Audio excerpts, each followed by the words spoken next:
I'm sure you've heard the letters SEO before. What you probably don't know is how often those letters change their meaning when you're talking about search engine optimization. Today, we are talking with Chris Williams, who's in the dogfight every day trying to help ensure clients use SEO the right way to optimize their business. All that and more today on the Marketing Madmen podcast.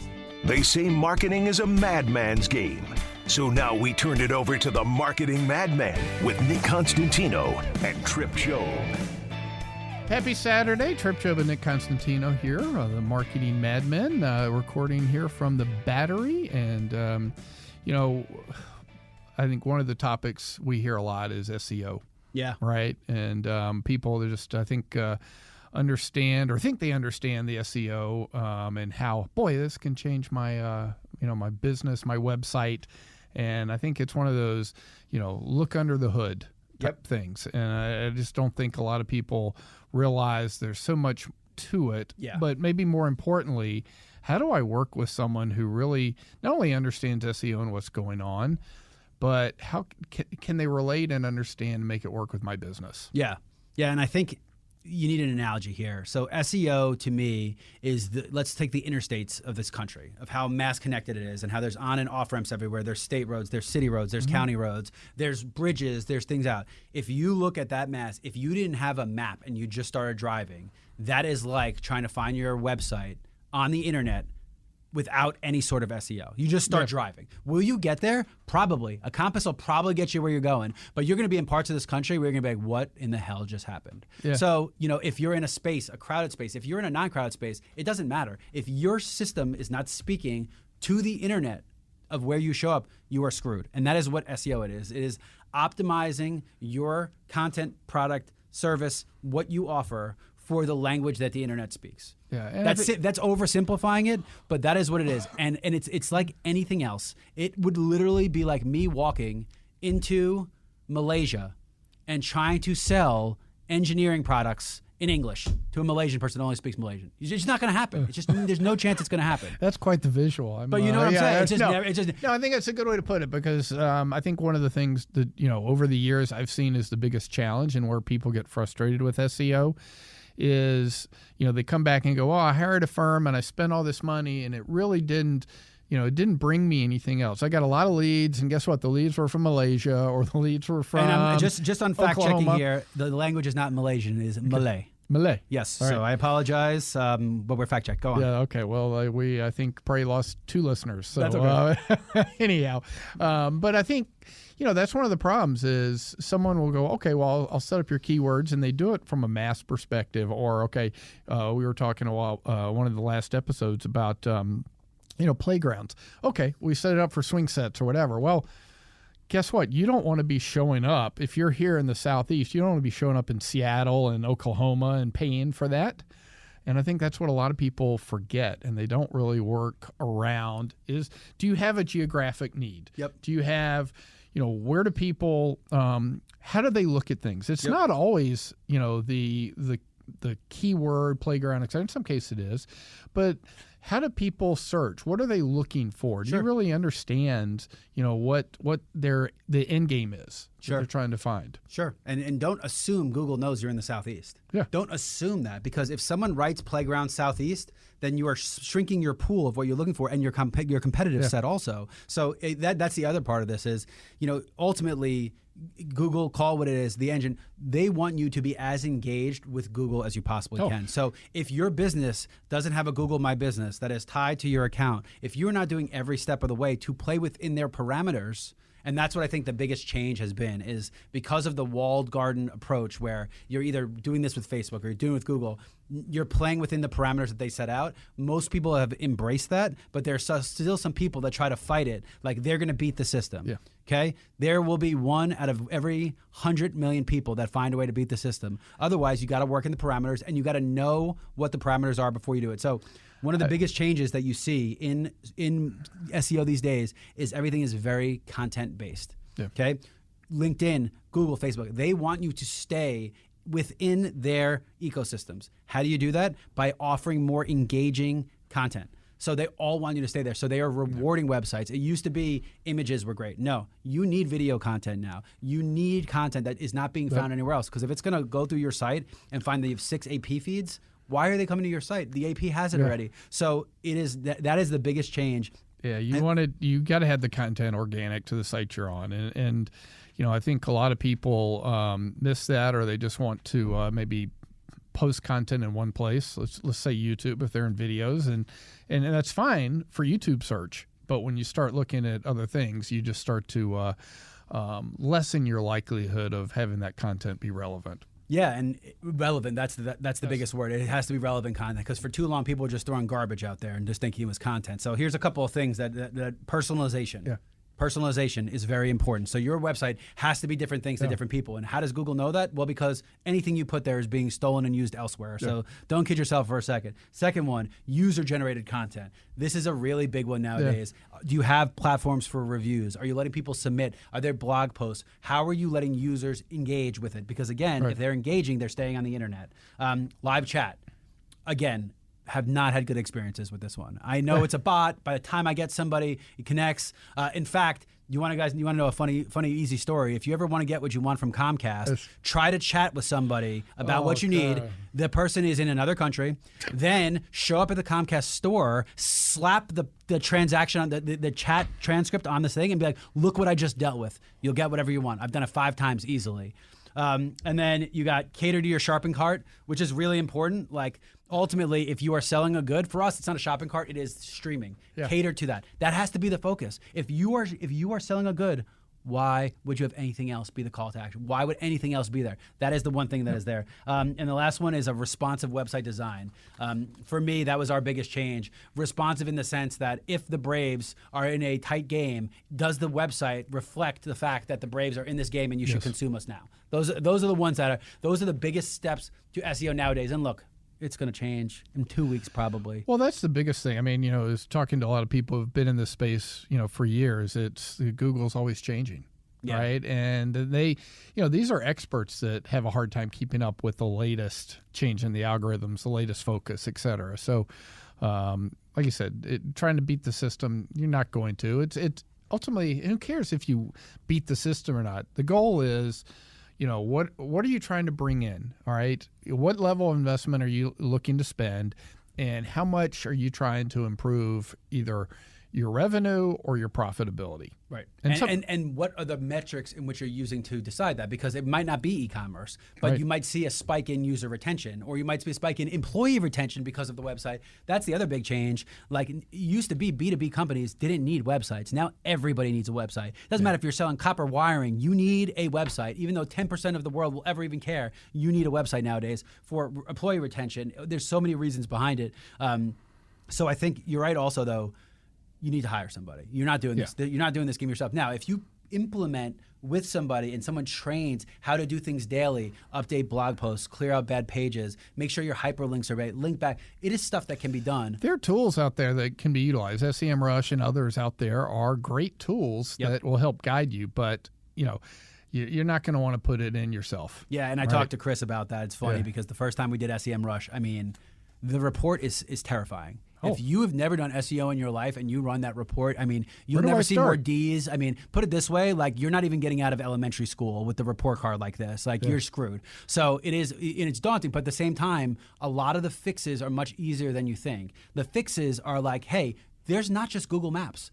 Audi, BMW, they all have their own proprietary systems. Everywhere you're listed, it makes you show up more on the internet. So it's more like we talk about often, it is more the self-awareness and the ability to reflect and look, oh my goodness, I need help. The other thing I will say, just anecdotally, if you put enough time behind it in a big spurt of either money or time, it will pay the dividends for years to come. Yeah. But the recommendation is to use somebody who is updating it monthly and keeping an eye on it all the time. Otherwise, people aren't going to find you.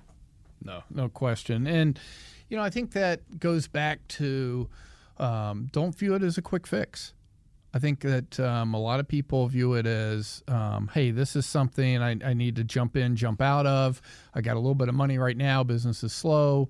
And that's not the case. You really need to have this as an ongoing part of your marketing budget, your marketing plan. And, think about where you want to be today and where you want to be a year from now. Yeah. And I think as a radio station, when I started here, one of our biggest problems, we were telling people, don't spend money on digital, spend money with us.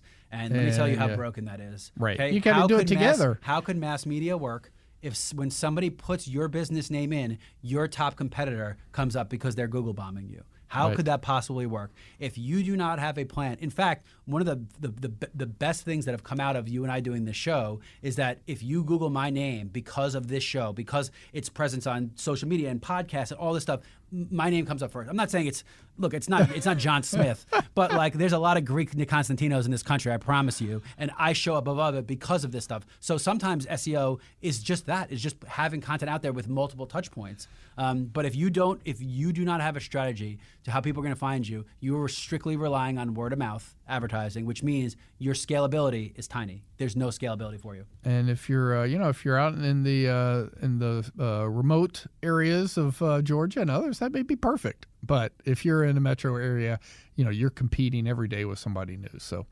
I think one of the, fails I see sometimes with people on SEO is, they push so hard to get leads that they don't really understand if some of those leads are profitable. And, we're talking about there's discounters out there. All right. Do you want discounters for whatever your product or service may be? And that's one of the challenges sometimes with quick SEO is it may not bring in exactly who you're looking for. But, it might be a strategy to build your leads and your page views to index you higher to start with. But again, it's part of a strategy. Right. It's got to, and actually, so we're gonna in the next segment we're gonna talk with Chris Williams, and Chris has done this for a bunch of home improvement companies. He leases out car rentals, high-end car rentals. His finger is on the pulse of how to do this and what the changes are, and that's one of the big things he says is like, look, my job is not to get you leads. My job is to get you good leads, and if your website is set up for it, and that's keywords. Right? There's a difference between $5 T-shirts and $600 T-shirts. Yes. Are you keywording associated with that? And that's what it is. Like you said, T-shirts, you're dead. You're never going to compete with these massive. So what is your niche? Do you know it? And how are you using SEO to benefit that? It's so important. I'm glad we got Chris here to kind of talk through that. And, again, I've seen that as a big fail over time. And then people get frustrated with digital marketing, and they really shouldn't. So you've been listening to the Marketing Madmen on Extra 106.3. We'll be right back. This morning in North Carolina, wheels are spinning. Determination is winning. A passion is now a thriving business, and it shows no signs of slowing down. How? The power of a conversation, like the one Clint Spiegel had with First Horizon Bank about starting a bike wheel manufacturing facility in Asheville. Now it's not just talk, it's rubber meets road. First Horizon Bank. Let's find a way. Go to firsthorizon.com/Clint. First Horizon Bank, member FDIC.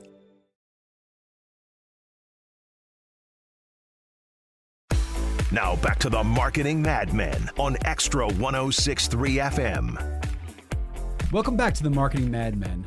We've been talking about digital marketing. We talk about it a lot, actually. But now we got somebody who's actually in the thick of it. So with me, I have Mr. Chris Williams from Elite Web Professionals. And Chris is in the thick of this right now between the clients, the web designs, the SEO, all the things that years ago people were just doing to do. Now you have to do it. If your website is not optimized, if it is not meant for people to find you, what is the point of your other forms of advertising? So I really think it is the tide that brings everything together. So let's get with Chris. Let's ask him some questions and let's find out what it's like on the streets. Chris, how you doing, my man? Doing excellent, man. How are you? I'm pretty good. I'm excited that we have a chance to actually have somebody who's in the fire and doing this business as an entrepreneur also. Because there are some big companies out there. I don't think people trust them. The stories I've heard of the Googles of the world and how they do business.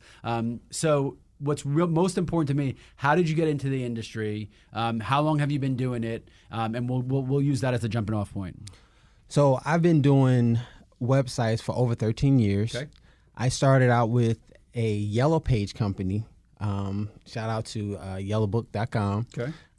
They actually were growing in the market, and they realized that people were transitioning from print to digital. And I was a part of that transition. Okay. They taught me how to make websites, and I just fell in love with it. Yeah. And websites, I mean, it's such a broad stroke. I mean, what they look like 13 years ago to now, what people's application are. Some are 50 pages, some are 600 pages, some should be 5 pages, some should be 200 pages. So that is a broad thing.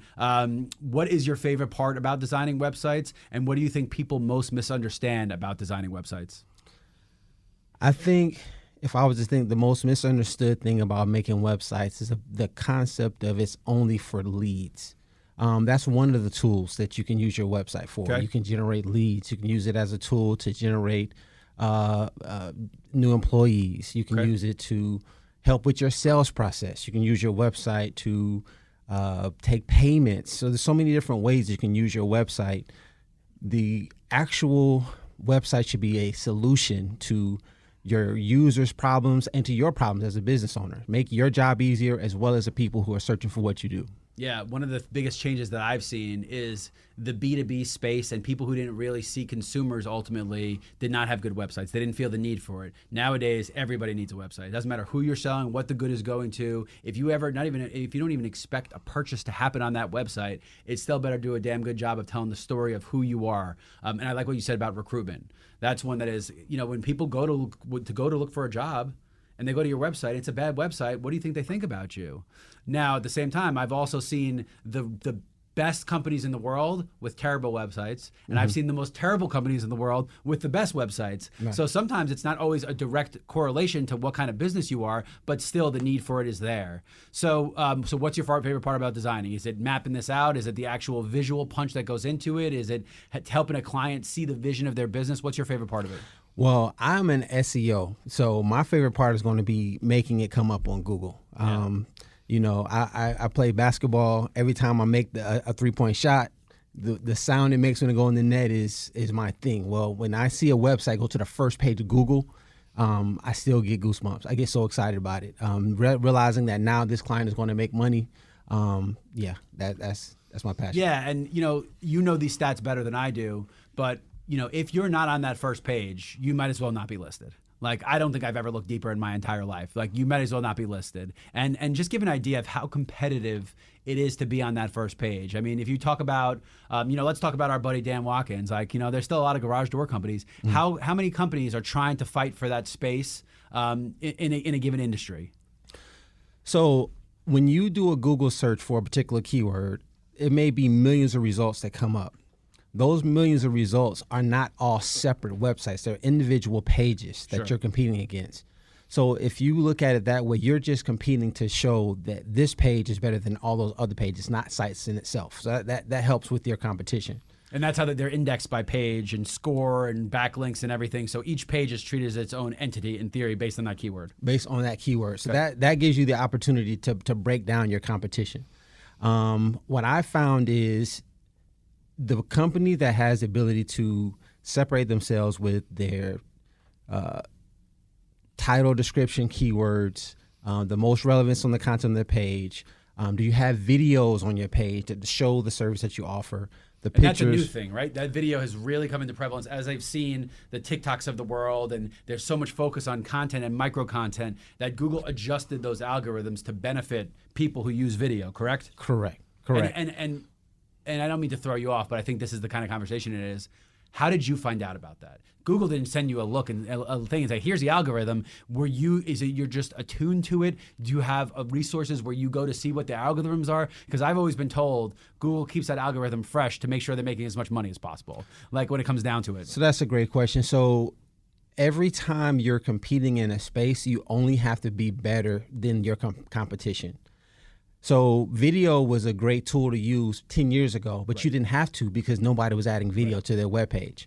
And you're probably in the tweener phase now where everybody's starting to use it, so it might not be as valuable. With the introduction of AI, with the introduction of all these new companies who are learning how to add these meta tags and things to their website, now you have to optimize your website outside of the box. You can't just do the regular meta description, your keywords. Because the computer's doing it automatically for you. A lot of people you're plugging in a blog post that could turn into a video for you. Exactly. Right now. So now you're going to need to separate yourself with another level of value that you're bringing to Google to show while my website is still better than theirs in spite of the fact that they've now included some of these basics. And I'm going to bet that there's going to be a point. So I do know that, for example, if you post on your website links to other articles, for us, we're a news source. When we were posting AP articles, Google would ding us. Because in theory, it's like, why the hell did anyone want to go to your site if you're just posting other people's sites? I bet you there's going to be a point where it's going to know what's AI and reward people for making their own content. Well, that's happening now. Even though they have their own AI, but I have to imagine that that's got to be something that's happening now, and it's not happening exactly in that way. A lot of AI content is duplicate content. It's just taking information from another website and rewording it. And that's if you all it's put doing. that on your website, scouring the internet, pulling it together, like Exactly. the inputs to make outputs. So everything is real. In theory, everything is intellectual property theft to some extent. so you have to, if you're going to use that tool, there are ways that you can get to add your unique skills, your unique information to the AI, so that when it brings you the information out, it's still yours. It's not all copied from someone else's information. And you still, once again, have to go in and edit that content even after you receive it. And so I do feel like that is kind of going to create another correction, as you said, from Google, because they're going to have to get rid of all the content that's not really from a company that's viable, a company that's actually providing a service. Right. They're literally just trying to generate clicks. Because then it'll be at the detriment to the consumers, because when they're searching, they're going to be searching for, in theory, fake things or big companies who are pretending to be small. There's a million ways. I mean, I just saw today that there's an influence out there on Instagram that is completely artificially made up. The whole persona of the person, that person is worth $80 million because it is all made up. And because if you don't actually have a person who has to decide whether to do these things, it's computer-generated content. And I don't want to say it, but people are falling for it right now. That's right. People are falling for it right now. They don't know. And like, let's be clear, most of the internet is sleight of hand. It's a trick. It's distraction. It's trying to get you here. Everyone is fighting for your attention. Everything, every content, social media, everyone wants your eyeballs and your attention. So I think it's fascinating. What are some pitfalls that you see when you're dealing with businesses, when they're designing websites, when they're talking SEO? What are some things that they've done wrong, and what are some concepts they just don't grasp about how this has to all come together? Not having a budget in mind. They'll have a budget to do everything else for their company, build out their office, hire employees, get all the best equipment. But when it comes down to having a marketing budget, many companies just don't have an idea of what they want to spend. I start from how much money you want to make and then build a budget from there for your marketing. Okay. I think that SEO should be a major part of any marketing budget, because if you spend money on television, for sure, if they try to look for your company on the internet and you're not there, you just pay for advertising for another one of your competitors. For sure. If you pay advertising on the radio, once again, they may be looking for you. They know you by name. They may not know you by name, but they're looking for what you do. If you're not there, you just spent money on advertising for your competitors. So for the first place you need to start should be with your website and SEO. Yeah, I think it's a great point. I think one of the things you see when companies start up is the second they get to a point of viability, their competitors are just stealing those clicks on those keywords so they can show up higher as an ad. And you're right, if you don't have that plan, and I think it's funny because it's a similar thing we deal with in just media marketing. You can't look at this as an expense. This is an investment. A website is as important of an infrastructure piece as your office or your factory. If you don't look at it that way, you are screwed. But I still have to imagine, mostly you're talking probably under $2-3 million companies, right? If you're starting to get to 10, 20, $30 million, you have to figure this out because you have scale. Well, sometimes people are just successful because they're in the right ditch. Sometimes you get, my number one objective is word of mouth customers is where I get all my business. Yeah.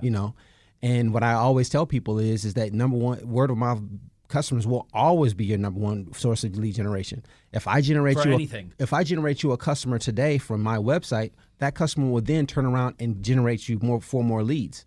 So even though I may generate you 100, they're going to turn around and get you 4 more leads, which makes your word of mouth still your best form of advertising. If you do your job. Absolutely. You can get them to the website. That doesn't mean that the customer service is there when they have to go through it. That doesn't mean the product that they're buying is good, because that's also a delineation. Marketing's job is to make word of mouth if you do your job right. That's right. It's to get people in the door. The experience they have at the party, they have no influence there. You want to get the right customers, because one of the things that I have found people have a really hard time. That's very true. Have a hard time understanding that it's not always about the number of leads, it's the quality of leads. That's right. For lots of reasons. The most important one is staffing is short right now. You can't be wasting your time chasing bad leads. They take a receptionist job. They take someone answering the phone. They take your salespeople. They take your CRM system. They're taking so much time out of it. So are you getting good leads? And if you're being cheap with your leads, you're not going to get good leads. So you may check off a box as a marketing director. That's right. Oh, I got 1 million leads, but are you tracking the conversion rate? How about the lifetime value? I think it's one of the biggest misconceptions right now is everyone's so focused on leads, and I don't think that that is where the emphasis should be put. I think that what makes search in general such a powerful tool to generate leads is because people are actually looking for what you're doing. You know, when you're on Instagram, Facebook, you're driving down the street, see a billboard, you're actually not thinking about the service that's being advertised to you. But when you're in search, whether it's paid or organic, the person is doing research or trying to get information about the product or service you serve. That, in many cases, will help you generate a better lead. If you actually marry that with the concept of trying to build the relationship with that lead, you know, you actually have an email list. You actually you take that concept of trying to educate your customer, then you will find that your conversion rates will go through the roof. Yeah, and the way we liken it is the funnel, right? That's right. I'm glad you have people at the top of the funnel. The brand is out there. And I'm glad you got people at the conversion point. But what are you doing to take somebody who's heard of you to somebody who buys from you? That middle of the funnel is, I think, the most misunderstood. And I think that the internet has done a better job of showing that they're more than just the top and the bottom, that they are the middle. And that's where I think SEO plays its most important thing. So many people think of SEO as if some type of way of manipulating Google to put your website number one. Being the best website is what gives you the best opportunity to be number one. And that means giving the user all the information they need, whether it's how much, where, when, how, what they need to make that buying decision. And that in turn builds that relationship. That it creates a funnel inside of the website. Yeah. To answer their needs and queries. And I'm glad you said that, but I'm going to counter and say that most people I've interacted with don't look at it that way. They are trying to trick the system. And I know because I get 300 emails a day of somebody saying, can you put a link to my content on the site? We'll pay you. Right. And all they're trying to do, we have a pretty high authority score. That's right. Because of our connection with the Braves in Georgia, and those are real connections. We are connected with every sports entity in town, SEC championship, That's right. ESPN. So our score is probably, the last time I checked, in the low 70s, which is pretty damn good. That's very good. It's pretty damn good. That's so, very but good. that's a public domain, so everybody knows that. So they're trying to backlink and set up all these connections. Correct. That's gaming the system. That's cheating the system. If you're paying for those things to make those connections, who's it really helping? Correct. So I think one of the problems, and I think one of the things your industry has faced, there have been so many bad actors that come in and either try to just overcharge to automate, or they use it to trick the system, as opposed to teaching somebody, look, when you're making video content, if you make good video content, Google will know. That's right. And it's not even Google will know because people watch it. People don't even have to watch it. Just the way the meta tags are set up and the keywords and the blog posts, those are helping indexing so Google knows what your page does. Is that correct? That's correct. And what we need to do with our website, we need to actually think about the pain points our users have. What do they need? And we need to use interactive tools and calculators on our website to provide solutions for our users. I love the heat map. That's my favorite one. Absolutely. To see a heat map of a website is like life-changing because you can't F with that, man. It shows you right in front of you where people are clicking, where they ignore. That is a tool that I think, do you use that a lot? Do you see clients using that a lot? I mean, it sounds so simple. If you can see the keywords that are coming in, what they're searching for, you now have an idea of what they need, what information they need. That's when you go and create a new page. That's when you create a new interactive tool on your website. And if you're taking the feedback that you're getting from your analytics, you will have the ability to know exactly what will constitute the best website. And the better job you do of answering the needs of your users, the better job, the more traffic Google rewards you with for free. Yeah, and I think it's a great point too, because when you look at those keywords, maybe you're showing up more for a niche keyword, which means it's cheaper per click and cheaper per CPM than just putting a broad scope, right? The broader you are, the more expensive it is, the more competition you have. But maybe there's a niche you're doing that you don't even know about. If you're not looking at these things, you're never going to know. Yeah, I love it, man. I think that's very true. I think in the world we're in, we used to, as a radio media company, we used to say, like, spend money with us, not digital. And that is insane. And in the past 5 years, I've done very hard to change that to, if you don't have a website that has clear call to action, your radio money is worthless. Right? Like you can get to a page, but we were dealing with a client today. His mobile website is so poor that you can't see there's no call to action. So there's not even a way to contact them. So you could say every message you want in the radio commercial, and but they're missing money. You're missing money. You're missing leads. You're missing conversions. Now we have systems, attribution systems that show us where paths stop and where people. So I'm able to educate people. We weren't able to, but I see it day after day after day. It is not always, and sometimes the owners don't want to hear what you have to say, or they think they know better. Like you deal with those people all the time. But I have just found that the industry is riddled with either people who are oversimplifying it or overcomplicating it because they don't want to actually have these conversations that you're having. Well, see, there's a couple of things. I found that many customers have a lot of, I say many businesses have a lot of customers, and they don't always need new jobs. So if I'm in a place where I don't need a lot of customers from your advertising, I feel like I don't need a website at all.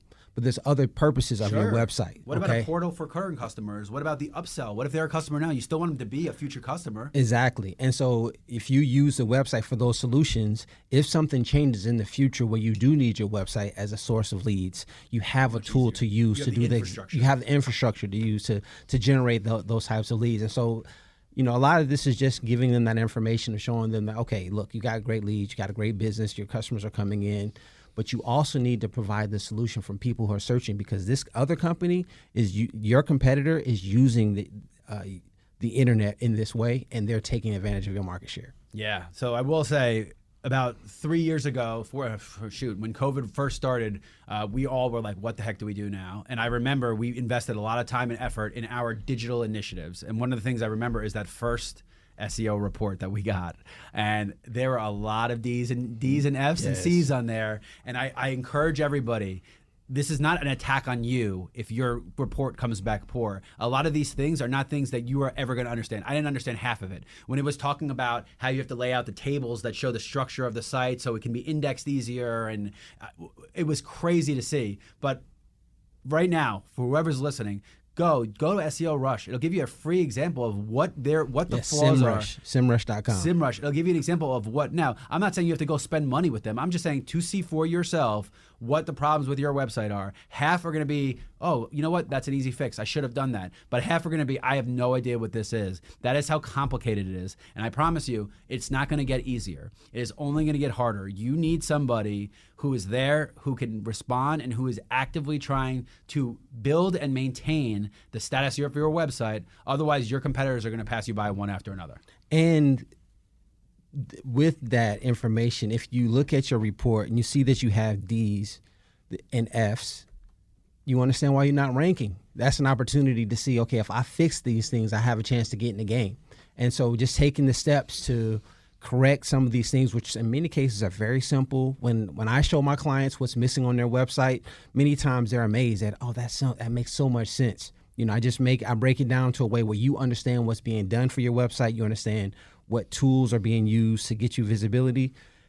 And by the time we're done with our meeting, they understand why it will work, why I have a 100% success rate of getting my clients ranked #1 on Google and getting them phone calls as a result of them being on the first page. Yeah, and I think what's important too is that you cannot just think this is going to be a one-time cost, like a one-time thing. Correct. This has to be a sustained thing, and you have to have, like everything else, you have to have a relationship. If you're just doing this via email, you're just not going to get as much out of it. So, talk about that a little bit. Talk about what the day-to-day or the monthly maintenance looks like, and why it's just not a one-time thing. So the first thing you're going to do when you're going to do a analysis of your website to see what your website looks like. Okay, so now that you've done that, now you need to know what your competitors are doing. How many pages do they have on their website, and what's their website look like? Once you have those two pieces of information, you now know what you need to start on. If your competitor has 300 pages, and for the top 10 websites, that's how many pages they have. You now know that, okay, I'm gonna need to be somewhere in that range of information to compete in this marketplace. Different industries require different levels of competition.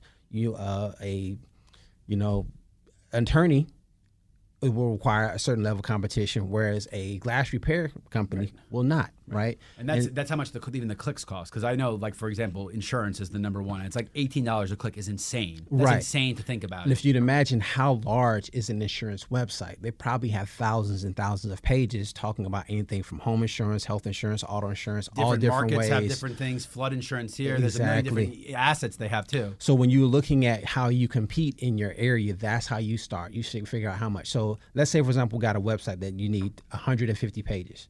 Well, you're not going to start off with 150 pages when you first launch your site. You're going to start off with 30, 50 pages. Probably, I recommend starting off with 50 pages when it's a competitive area. So if you start off with those 50 pages, now you monthly need to add additional pages to your site to give yourself an opportunity to compete. Yeah, and that's like simple things like blog posts. So you have the SEO that shows up for certain different categories of what you do, right? So like, again, state by state, maybe it's got to be, you got to index for all the things in which you do. So you're findable across all of the different parts of your business. So now it's understood. You need a landing page for every service and every area that you provide. So this glass repair company, if you serve all the areas in the Metro Atlanta area, you need a landing page for each city in the city that you serve. Yeah, I love it, man. I mean, this has flown by. This has been a hell of a conversation. Any parting advice to somebody who is looking in the mirror and saying, man, I really need to get into this? How do they start? Because it's daunting. So it's simple. If you're looking for a company to work with, I don't recommend trying to find someone overseas. That could be a huge waste of time. I just recommend going to Google, looking for a SEO company in your area.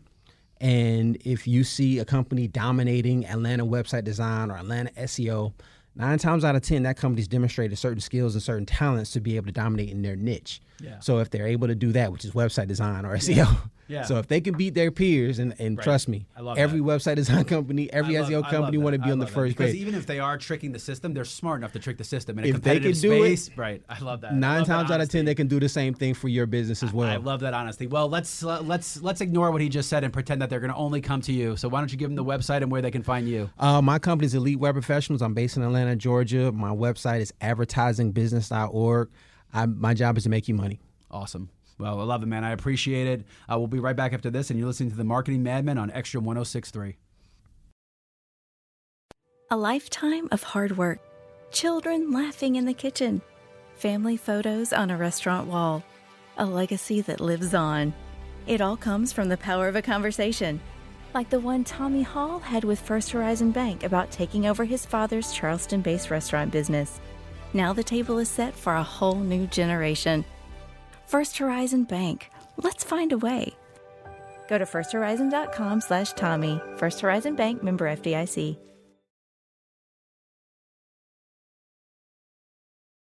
Now back to the Marketing Madmen on Extra 106.3 FM. Welcome back to the Marketing Madmen. Trip Job and Nick Constantino here. That was great having Chris on talking about SEO and so many things that people need to think about and be doing. I think we've hit a lot of the key points, but digital is a big category. And, one of the things that comes up to mind is, what are just some of the big fails and why do companies keep doing things the way they're doing? Besides, as you said, social media ad bombing. I think my biggest, and this may be more with automated, it can be the bots we talked about before, but it more so with the phone systems, is when you call in and they need your information, you touch tone your, date of birth or whatever else, you get a live person and they ask for the same information. I'm like, why are you investing in all of this? I mean, it just drives me freaking crazy. Because they want you to hang up the phone and not deal with customer service. Right. They make it so hard that they just want you to hang up the phone in utter disgust. That's why. Yeah. I mean, it's like, how many, and then they transfer you to another department. Yeah. May I have your date of birth? And you're talking omni-channel right now. You're talking I'm your talking phone big system, omni-channel, your phone system, your HR department, your training department, your digital. You're talking that whole thing. Yeah, exactly. I mean, you invest this money and they don't connect. I mean, that's ultimately what it comes down to, is they're using it as a verification for live. They're not connecting their systems and their platforms together. And remember, nowadays everything is a system, and if you have 8 systems that have to talk with each other, if one goes down, the whole chain falls apart. As opposed to the good old days where someone answering a phone, and you may have to speak in the alpha-phonetic code with tangos and foxtrots to do it, but at least you get your point across. I think my biggest fail, and I've seen this too many times, someone comes in, they invest all this money in a website, so much money, and they don't realize that 80% of the people are looking on their phone. And they make it for a desktop, and they don't realize that the scale, if you're not making it, iframe codes only work so far. If you're not making it for a phone where people conduct the most of the transactions, you're screwed. We had a guy, our attribution software has allowed us to see a lot past where people go, what they're coming in on, and this guy has not getting any phone calls, okay? But we're the only advertiser. He's getting 70, 80, 90 people to his website a day. So why is he not getting calls? First off, when they bring up the phone on mobile, where 80% of the traffic is coming from, the phone number doesn't even show. It's not even above the fold. It's just not scaled and built for the internet. So then all of a sudden now, whose fault is it? Is it the marketing company's fault, or is it the poor web design? Now the difference is we're having those conversations now. So I think for me, it is not understanding what you're embarking on, or we're looking for a quick fix. And the quick fix is someone designed the website for the desktop and didn't realize that 80% of your traffic is coming from mobile. Yeah, no, that's a great one. Another one I see a lot in B2B is people who speak in an internal industry language, right? And they don't speak with what a lot of their customers use. So whether it's acronyms, whether it's technical terminology, and they put things on their website that 90% of their customers don't understand. It's jargon, right? And they go, oh, no, but this is, the specific. We got to talk about it this way. Well, you understand it, but do your customers understand it? Yeah, and so, that's another great one. And I think that when you do that, when you go jargony, like there's ways to put that indexing on Google without showing it. Like you can have it as a hidden blog. It doesn't have to be on the page, because that's part of SEO. You need to be very technical because Google has to know what you're talking about. But that doesn't mean it has to be there. Just tuck it away in the back. That's what blogs, you know how many blog pages exist in the world that no one's ever seen in their entire life? They are to get Google to index you better. Right. So, and then there's always the AKA. This. So you put the more common terminology and things like that. I mean, even, talking about home improvement. I mean, a lot of people, do they know what soffits mean, right? Or, other type of things within a house, and remodeling type work. But they understand, I've got a problem with my roof line. Okay, so should you talk about roof line, or should you talk about the components of the roof line? Yeah. Yeah, man, there's so many ways to go about this one. Another one that drives me crazy is you go on a website, you look at a product, and then not only are they retargeting you, but now they have your email address, and then you're sending you 500 other emails about something. I mean, again, like, get a clue. Look, we're marketers for a living, right? So our perception of this is different. But I cannot imagine for you to sit and me to look to buy something, and then all of a sudden somehow you're emailing me with this information is a rewarding thing for most people. I can't imagine to be. So tone it down a notch. Let me ask for the content before you try to shove it down my throat. That's another big problem. They're trying to shove so much down your throat all the time. Like spam filters, catch it, do they catch it, do they not catch it? Are they tricking a spam filter? Make sure you build demand for people to ask for your content, not shove it down their throat. There's we talk about personalization, which is important, but I had one actually this week, and this was, I think, the second or third email from a lead generation type person, and I actually laughed, and it's one of the few times I actually responded, and hi Trip, I'm following up on my last email, and then he goes on and on. He goes, we have helped. This is my title. Title fits in there. We have helped VP Sales - Forest Value Chain, North Americas in the information services. Way. Oh my God! How many of those titles exist in the country? 0. It's you. Exactly. That's it. Yeah. So I literally responded back, and I said, "Really, Warren? See the highlight below. I can pretty much guarantee you there's no one else in the country with this title." And it's like if I'm looking at you to be someone who's going to provide me insights into my marketing, and you don't look and understand how you are sending out your, automated emails, then I'm not going to hire you. Yeah. I mean, that's just an ultimate fail. Most of them just go, delete, delete, delete. But that one, I truly laughed. I had to respond. Ironically, I have the counterpoint to that. So we've been talking about our app now, and it's not a website, but it's the same freaking thing. And we're saying, oh, we got to redo the app. It's so user friendly. It has 12,000 reviews on Apple with 4.7 stars. So why, in God's name, would we change something to which these systems are saying is working? Our perception is it's not always reality. So sometimes you go the other way and you think something's terrible when the data clearly shows something different. And I will promise you, we are not smart enough to trick Apple. I promise you, there is no tomfoolery going on here. We wouldn't know how to do it in the first place. So this was the old-fashioned, we have real fans. Right. And the real fans, all they want is to consume the content. The delivery method, they can get it and they press stream and they can stream. Why are we overcomplicating this? So that's the other side of it. But sometimes you get too fancy and too slick and it just doesn't work. Yeah. And the last one I'll hit is, and again, I don't have to deal with this quite as much anymore, but every now and then I used to have to deal with is, well, my spouse is a fan of this social media or this platform and doesn't understand why we're not advertising or marketing on that platform. Yeah, that's your favorite Okay. one, man. Yeah, it's just like, wow. Okay. Yeah. Well, maybe why don't you hire your spouse and I'll go do something else? Ultimately, there's a strategy behind every medium. How does it fit in? How does it use? Like we've talked about, experimental budgets going to those things will not hurt. I mean, we have this conversation internally. Like, what's the difference between a basketball fan and a baseball fan? Well, apparently, there's a lot more than I ever thought there was because we target baseball fans a lot more than we do basketball fans. Do you think there'd be crossover? So again, look, another fascinating conversation. Thank you for Chris for being on. I think having that point of view from someone who does it is really important. And look, spend the money, take the time, find good partners, make all your marketing work together, and you will be doing just fine. Yeah, no, and I think that's the key. And look, if you need some advice into, how do you hire them or when you interview them, get their references. They're going to, someone who's, got a good reputation is going to give you references. 2, ask how they approach your market. All right. If someone is only in the home improvement market and you're in financial services and they don't understand, it's probably not going to be a good fit. So, I think those are the key things. What do they know about your business? Do they want to ask questions about your business? If they're a cookie cutter approach, then those are the ones I always say be wary of. Be very wary. There's a lot of people out there to screw you. The digital industry is ripe with people, and not even always by their fault, just by how the hierarchy is set up that are out there for you. So be careful. So great. Well, again, great episode. Thanks, Chris and Nick.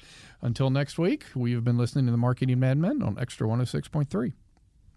Tonight in Arkansas, there's a mother tucking in her daughter and turning off the light. A business owner is burning the midnight oil. An at-home dinner date is plating up possibility. And it's all happening under one roof. How? The power of a conversation, like the one John from Integrity Solutions had with First Horizon Bank about his vision for a sustainable mixed-use building. Now it's not just words, it's life. First Horizon Bank. Let's find a way. Go to firsthorizon.com/John. First Horizon Bank, member FDIC.